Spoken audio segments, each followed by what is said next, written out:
जय माँ अम्बे मैहर वाली, महिमा तोहर महान।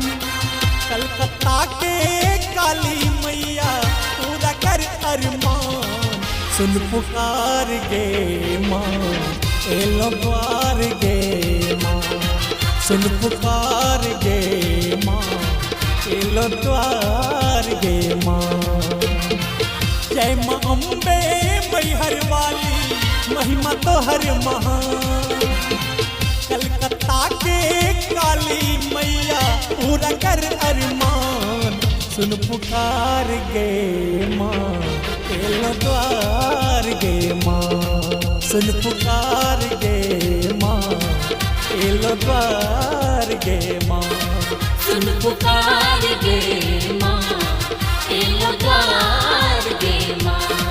सुन पुकार गे माँ, एलो द्वार गे माँ।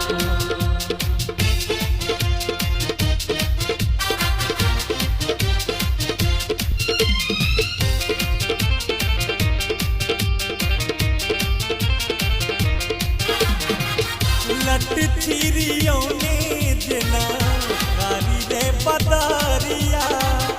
गज बेललाट चमके के ना नजरिया।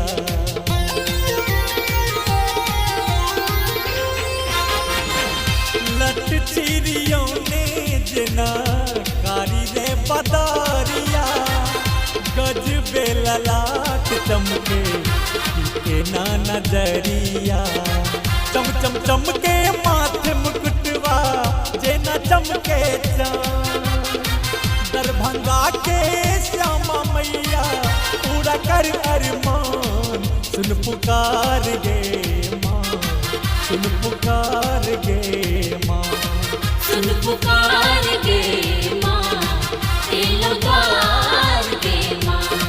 सुन पुकार गे माँ, एलो द्वार गे माँ।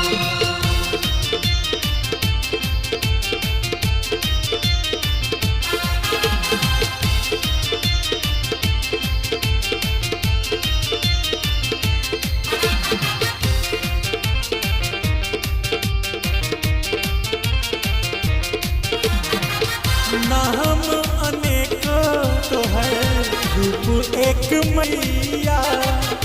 महिमा महान तो है, हे गौरी मैया। नाम अनेक तो है, रूप एक मैया। महिमा महान तो है, हे गौरी मैया। तारा पीठ के तारा मैया, स्वीकारू प्रणाम। बिकल महेशक दुख हरू माँ, करे छी गुणगान। सुन पुकार गे माँ, एलो द्वार गे माँ। सुन पुकार गे माँ, एलो द्वार गे माँ। सुन पुकार गे माँ, एलो द्वार गे माँ।